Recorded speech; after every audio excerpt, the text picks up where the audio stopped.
Bonjour à toutes et à tous et bienvenue dans cette série de podcasts consacrée à la question de la gestion de crise en partenariat avec Rennes School of Business. Dans cet épisode, nous allons parler de la géopolitique de la cybersécurité avec Julien Nossetti, professeur associé à Rennes School of Business et responsable de la chaire cybersécurité de l'école. Alors Julien, en premier lieu, est-ce que vous pouvez nous dire exactement en quoi consistent vos parcours et quelles sont vos fonctions actuelles ? Alors, je suis venu aux questions numériques et cyber il y a un peu plus de 10 ans. J'y suis entré par la Russie, qui est un prisme très, très particulier, mais peut-être très utile finalement dans ces grandes questions qui nous agitent tous. Alors, j'ai travaillé pendant 10 ans à l'IFRI, l'Institut français des relations internationales, centre de recherche basé à Paris, où j'étais responsable des activités sur ces thématiques. Et par la suite, je travaille désormais à Rennes School of Business, où j'ai lancé cette activité de chaire sur les questions de cybersécurité, avec diverses formations qui vont être proposées à la rentrée prochaine. Et j'enseigne les relations internationales et les questions cyber aux écoles militaires de Saint-Cyr-Coët-Quidan. Et je suis également chercheur à GEOD, un centre de recherche qui veut dire géopolitique de la datasphère, qui dépend de Paris 8 et qui traite aussi tous ces grands enjeux numériques. Alors merci pour cette présentation, on va rentrer maintenant dans le vif du sujet. Alors peut-être avec d'abord une première définition, puisque le terme de cybersécurité est peut-être pas forcément très limpide et très clair pour tous. Et peut-être aussi pouvez-vous proposer une sorte de rétrospective historique de ce terme, puisque bien évidemment il est relativement récent, on va le voir. Alors c'est vrai que l'intérêt qu'on porte à ce sujet, il est assez récent. Après, il y a une évolution extrêmement rapide, finalement, liée à ce terme et aux enjeux qu'il charrie.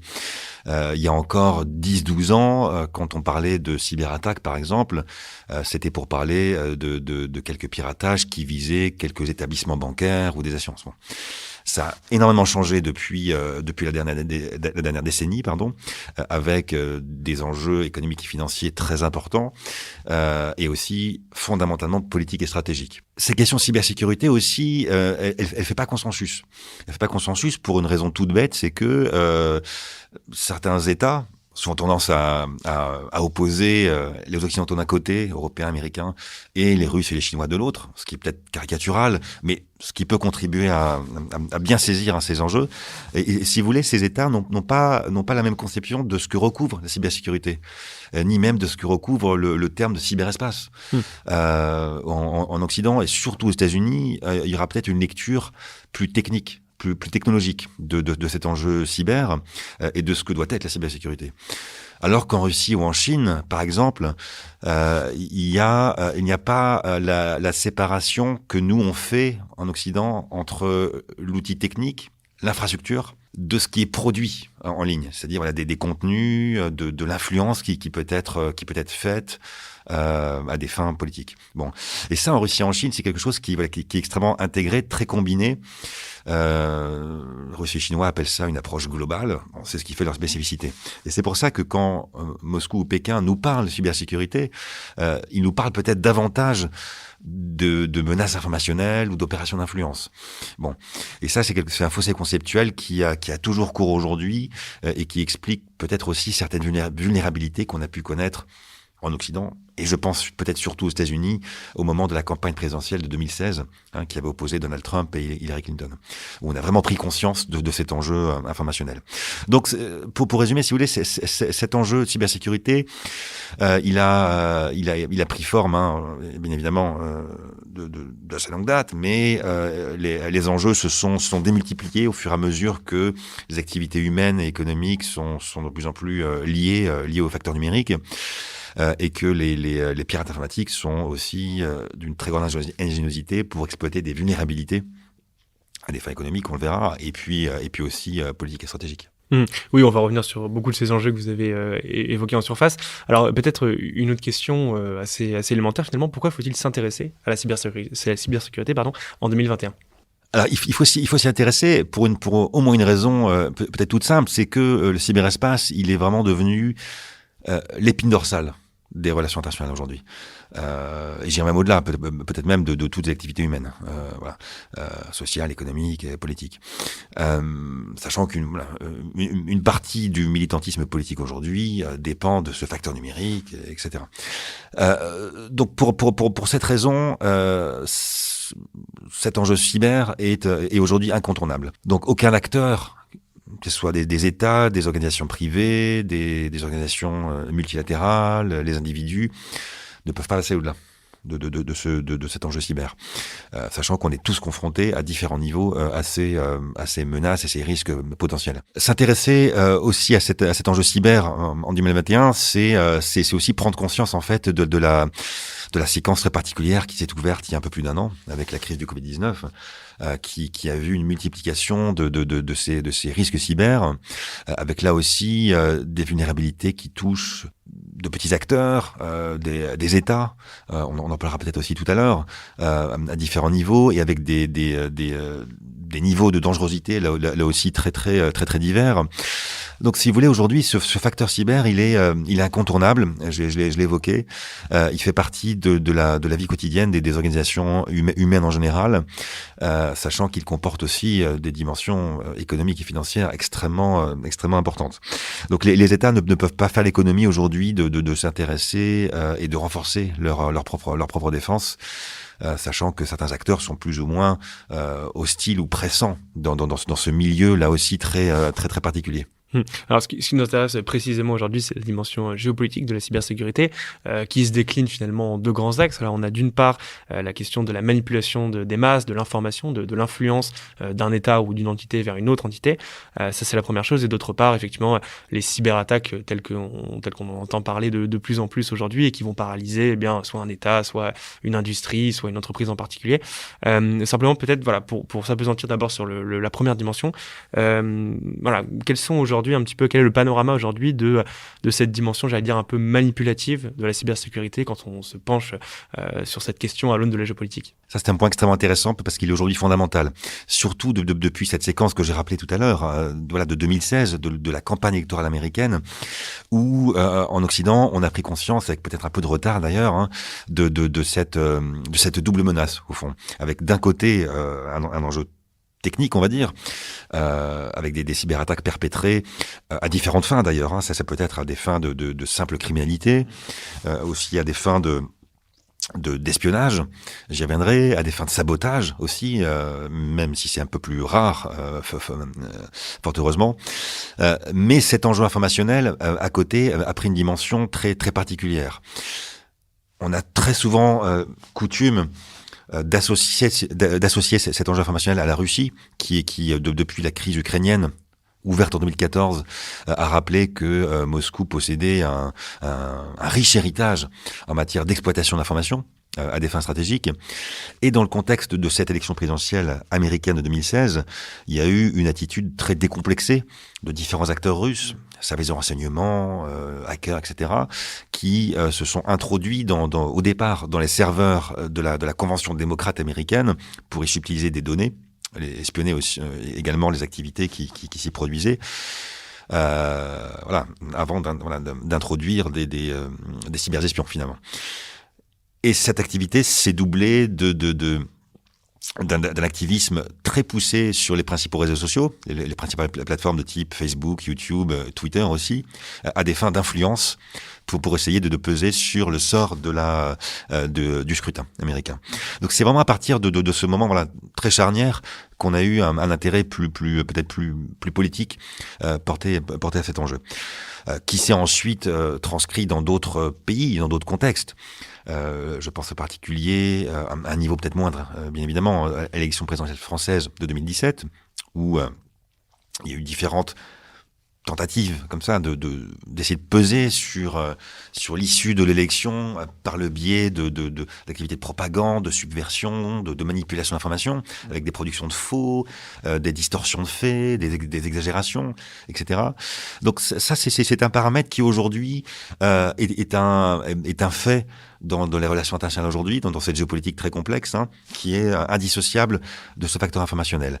Et la séquence ouverte par la crise du Covid-19 est aussi venue rappeler l'importance de cet enjeu, avec un pays comme la Chine, qui s'est d'ailleurs beaucoup inspiré de ce qu'a fait la Russie auparavant dans ce domaine, et qui à certains moments a essayé d'exagérer, de produire un certain effet sur les principales plateformes du web, pour essayer de faire oublier ses propres responsabilités dans son incapacité à circonscrire la crise sanitaire. Bon, et ça doit interpeller bien évidemment les dirigeants internationaux. Et ça fait l'objet de débats aussi stratégiques très nourris dans le monde entier. Donc c'est un enjeu qui concerne plus seulement la Russie aujourd'hui. Cette menace informationnelle chinoise est prise très au sérieux. Évidemment, tout ceci faisant partie d'une géopolitique encore une fois très complexe et très évolutive, parce que ce qui caractérise aussi ces grandes questions de cybersécurité au sens large, c'est leur évolutivité. C'est pas un sujet, c'est pas une matière figée. Comme pouvaient l'être par exemple les grandes thématiques nucléaires à l'époque de la guerre froide, où là on est aujourd'hui dans un contexte de conflictualité très latente, qui évolue sans cesse, qui se situe sous le seuil de la guerre, donc avec une difficulté aussi peut-être pour les décideurs politiques, militaires, etc., à s'approprier cet enjeu parce qu'il bouleverse complètement les repères traditionnels qu'on pouvait avoir auparavant. Oui, vous le disiez en introduction, hein, c'est un sujet relativement récent et pourtant qui évolue à une vitesse assez vertigineuse. Alors justement, ça amène deux questions sous-jacentes. D'abord, peut-on parler de cyberguerre? Parce que voilà, vous avez fait le parallèle entre cette notion de cybersécurité et de guerre, c'est la première question. Et ensuite, y a-t-il des États, peut-être, alors, vous avez évoqué la Russie notamment, des États plus belliqueux que d'autres, des États qui attaquent, des États qui défendent, ou est-ce que c'est peut-être un peu caricatural de fonctionner, d'avoir ce logiciel un peu de pensée, et finalement, on a en fait des États qui se rendent coup pour coup à travers justement cet espace informatique? Alors, on entend très souvent parler effectivement de cette expression de cyberguerre. Peut-être par facilité de langage, je ne sais pas, mais c'est peut-être aussi une façon d'accoler nos propres repères finalement sur la guerre traditionnelle à ce domaine très particulier qui est le cyberespace. Cyberespace qui en fait est d'autant plus particulier qu'il va innerver ce qu'on appelle les espaces communs. La mer, l'air, la terre et l'espace sont concernés par cette cyberconflictualité ou cette cyberguerre. À titre personnel, je suis plutôt réservé sur cette dimension de guerre finalement, parce que on n'est pas dans un contexte où des États vont déclarer ouvertement la guerre à d'autres États. On est dans un fonctionnement qu'on peut appeler aussi de façon un peu caricaturale hybride, où les stratégies des États, les réponses aussi que ceux-ci vont apporter vont être hybrides, dans le sens où elles vont très souvent se situer sous le seuil de la guerre, avec une dimension très forte via le cyber qu'a pris espionnage. Et ça, ce sont des paramètres qui aussi doivent inviter à essayer d'actualiser notre propre logiciel en la matière, parce que cette activité de cyberattaque, de cyberintrusion, etc., sont indissociables finalement des pratiques d'espionnage qui, elles, sont beaucoup plus classiques, beaucoup plus anciennes. Bon, vous avez des acteurs qui sont plus ou moins agressifs, évidemment, dans le cyberespace, qui essaient de montrer par ce biais une politique de puissance. Donc la Russie et la Chine, évidemment, viennent toujours à l'esprit, parce que ce sont deux États qui sont dans des stratégies dites révisionnistes, qui n'hésitent pas à défier le leadership américain depuis la fin de la guerre froide, qui renforcent leur propre arsenal en matière de cybersécurité et de cyberdéfense, qui mettent en scène aussi leurs propres capacités. Je pense en particulier à Vladimir Poutine, le président russe, qui communique, et d'ailleurs parfois de façon un peu ironique, sur les propres capacités cyber de la Russie. Et là, je fais référence à certaines interviews où il était interrogé sur les activités des hackers russes dans telle ou telle élection. Et une de ses réponses, il y a quelques années, avait été de dire que la Russie n'était pas impliquée, c'est discutable, mais que les hackers étaient des artistes peintres qui se levaient le matin pour composer une toile, etc.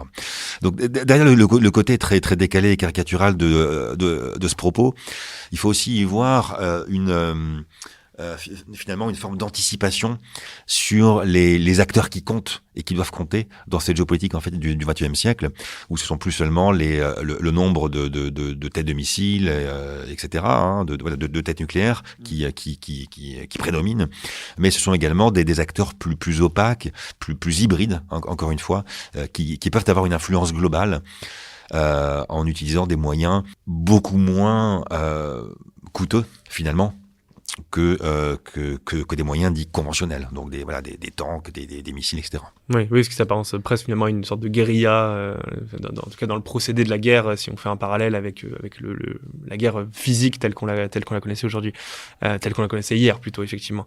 Et justement, ça mène une autre question, finalement, quels sont ces hackers aujourd'hui? Quels sont leurs liens réels avec les États? Donc voilà, on parlait notamment de la Russie, des propos de Vladimir Poutine. Est-ce que ce sont des sortes de mercenaires? Est-ce qu'ils sont formés ou non par l'État? Est-ce qu'ils sont commandités par les différents États? Ou est-ce qu'ils agissent finalement de manière assez opaque et de manière assez décorrélée de toute velléité étatique, j'allais dire? Alors, les liens entre les hackers et les États sont très délicats finalement à analyser, pour plusieurs raisons. Une raison principale, c'est que il y a très souvent de la part des États qui recourent au service de hackers, soit des groupes ou soit des individus. Il y a une volonté de faire en sorte que d'autres États visés par des attaques ne puissent pas remonter à la source, à l'origine de l'attaque initiale. Et ça, c'est une dimension très très importante et qui peut rappeler dans un domaine plus classique le recours par les États aux sociétés militaires privées. C'est très très très souvent pour éviter qu'on attribue à tel État une action militaire, une action hostile, voilà, sur un terrain donné. Donc là, dans le cyberespace, on est un petit peu dans ce même type de configuration avec des hackers qui seront des acteurs à part entière. Alors la difficulté est bien sûr de démêler tous les fils, tous les liens entre une décision politique, entre un lien organique entre un État et un groupe de hackers. Avec la connaissance qu'on a aujourd'hui de signatures électroniques, de modes opératoires, on arrive parfois à attribuer certaines techniques à des hackers qui ont des liens avec des services de renseignement. Ça a été le cas depuis 4-5 ans avec au moins deux groupes affiliés à l'État russe qui ont été connus sous le nom de Fancy Bear et Cozy Bear, qui seraient affiliés au service de renseignement extérieur et militaire de la Russie et qui ont eu un rôle dans la campagne électorale américaine de 2016, encore une fois. On a peut-être aussi mis l'accent plus récemment sur des groupes de hackers nord-coréens ou qui seraient affiliés au régime nord-coréen.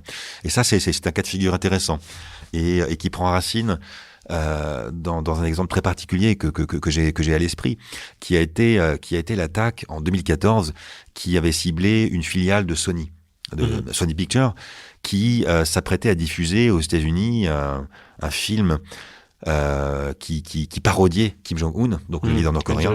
Bien sûr. Donc un film qui avait fait scandale et qui, évidemment, avec l'issue tragique donnée à Kim Jong-un, ne plaisait pas du tout à Pyongyang. Oui. Et ce qui s'est produit, ça a été dans la foulée des cyberattaques massives qui ont visé Sony Pictures, qui ont mis totalement à plat cette filiale du géant japonais. Avec pour effet d'entraîner la prise de parole de Barack Obama, qui était à l'époque président, et qui, le jour de Noël, fin 2014, a pris la parole à la télévision américaine en attribuant directement à la Corée du Nord cette attaque, parce que les services américains avaient trouvé que le groupe de hackers Lazarus avait été à l'origine de l'attaque et avait des liens avec le régime nord-coréen. La Russie, d'un côté, n'est pas la seule impliquée dans cette géopolitique des hackers, et de l'autre côté, d'autres États sont aussi très très actifs en la matière et recourent au service de tels groupes. Auquel on peut parfois remonter les liens et essayer d'attribuer des contacts entre les services de ces États et ces groupes de hackers. Après, à certains moments, certains de ces groupes ont des loyautés à géométrie variable, c'est-à-dire qu'ils ne seront pas forcément fidèles à tel ou tel État, mais seront essentiellement mus par des logiques de profit. Donc, ils iront au plus offrant. Donc là, c'est aussi une activité qui peut rappeler les corsaires à l'époque de la piraterie. On est finalement dans une activité de piraterie assez classique, même si très réactualisée. En matière de géopolitique, de manière générale, on parle fréquemment des budgets militaires pour comparer effectivement les puissances, les rapports de force entre les États. Quid du budget des États consacrés à la cybersécurité? C'est-à-dire, donc déjà en valeur absolue, quel budget peuvent-ils consentir chaque année? Est-ce qu'on en a une idée? Et ensuite, quels sont les leviers qu'ils actionnent en termes humains, en termes de recherche et développement? Comment concrètement considérer cette géopolitique de la cybersécurité, cette fois-ci à l'aune vraiment des économiques et des investissements consentis par les États? Alors c'est extrêmement délicat d'avancer des budgets concrets pour une raison très simple, c'est que la plupart sont frappés du sceau de la confidentialité. Ce qui est notable toutefois, c'est qu'on est dans un contexte évidemment de hausse des vulnérabilités et que la plupart des États, grandes puissances comme moyennes ou États dits plus modestes, sont dans un effort de rattrapage financier. D'abord pour muscler leur défense, donc leur moyen de lutte défensive, leur moyen de protection. Qui, dans le cas de certains États, avait été négligé. Et je pense là au cas des États-Unis, qui, à la suite de la récente affaire SolarWinds, se sont rendus compte que finalement, ils avaient privilégié la dimension offensive, la lutte offensive dans le cyberespace, au détriment de leur propre protection de leurs infrastructures. Bon, donc cette dimension de protection, elle est aujourd'hui assez centrale chez les États. Et là, je pense en particulier à l'Europe, où vous avez toute une série de débats et d'initiatives, y compris au niveau européen, pour essayer d'harmoniser les approches en la matière et de faire en sorte que l'Union européenne en tant que telle soit la plus immunisée possible en matière de cyberattaque. Donc la question de la défense est d'abord prioritaire. Ensuite, il y a la dimension de la lutte offensive, ce qui dans le jargon stratégique français s'appelle la lutte informatique offensive, la LIO, et qui elle aussi fait figure de priorité finalement chez les États qui veulent avoir une influence internationale en la matière et peser dans cette géopolitique du cyberespace. Bon, là vous avez évidemment les trois grandes puissances cyber que sont États-Unis avant tout, Chine ensuite et Russie en troisième lieu, et puis aussi certaines puissances de rang intermédiaire, dont la France, la Grande-Bretagne, l'Iran, la Corée du Nord, etc., Israël, qui pourront aussi chercher à peser dans cette conflictualité par le biais de cyberattaques. Donc, si vous voulez, ces cyberattaques ne sont pas du seul ressort, du seul fait d'États qu'on juge peut-être plus hostiles. La plupart des États aujourd'hui se livrent à des cyberattaques, médiatisent ou pas, attribuent ou pas ces attaques, mais ça fait partie de leur arsenal aujourd'hui qui est absolument incontournable. Oui, c'est très clair. Alors, peut-être une dernière question pour conclure d'ordre plus prospectif, j'allais dire. À quoi peut-on s'attendre pour la décennie qui s'ouvre aujourd'hui? Quels seront demain les grands enjeux en matière de cybersécurité, toujours dans cette dimension géopolitique? Il y a un certain nombre d'enjeux et de vulnérabilités aussi qu'on peut identifier. J'en distinguerai peut-être deux ici. La première, elle est peut-être liée à un contexte technologique et qui évolue très rapidement. Et je fais référence au développement et à la démocratisation de l'intelligence artificielle depuis le milieu des années 2010. Donc ça va s'accélérer bien entendu, avec une dépendance à une forme d'automatisation aussi dans nos activités humaines et économiques. Et ça, évidemment, ça fait peser un certain nombre de risques, de vulnérabilités, parce que un certain nombre de ces intelligences artificielles n'ont pas été forcément pensées pour être sécurisées. Et peuvent être très bien utilisés par des pirates informatiques aussi à leur propre fin. Donc à des logiques dans une finalité criminelle ou une finalité stratégique si des États sont derrière ça. Ça, c'est un premier point. Tout ça dans un contexte aujourd'hui où les objets connectés se multiplient. aussi, donc ce qu'on appelle l'Internet des objets, depuis quelques années. Là aussi, peut-être le point d'entrée pour des attaques informatiques. Il y a déjà eu un exemple aux États-Unis en fin 2016 qui a montré que ça ne relevait plus du fantasme et que ça pouvait très bien être le point de départ à des attaques de grande ampleur. Et là, je pense à cette attaque qui avait ciblé au départ des frigos connectés aux États-Unis, sur la côte est américaine, et qui avait abouti à la paralysie pendant quasiment 48 heures des services de grandes plateformes américaines et de grands médias américains. Au départ, un événement tout à fait anodin en apparence et qui peut avoir un impact évidemment très très concret et très dommageable pour une région ou un pays ou un pays entier. Et dernièrement, ce à quoi on peut s'attendre aussi, là aussi en lien avec cette multiplication des objets connectés, c'est le développement de la 5G. Avec là aussi une technologie qui fait l'objet de vraies tensions géopolitiques, en plus d'enjeux économiques très très très concrets. 5G qui va connecter les principales infrastructures, en fait, hospitalières, urbaines, les activités de production économique, et qui va nécessairement aussi dépendre de ce facteur numérique et qui va accroître mécaniquement les vulnérabilités.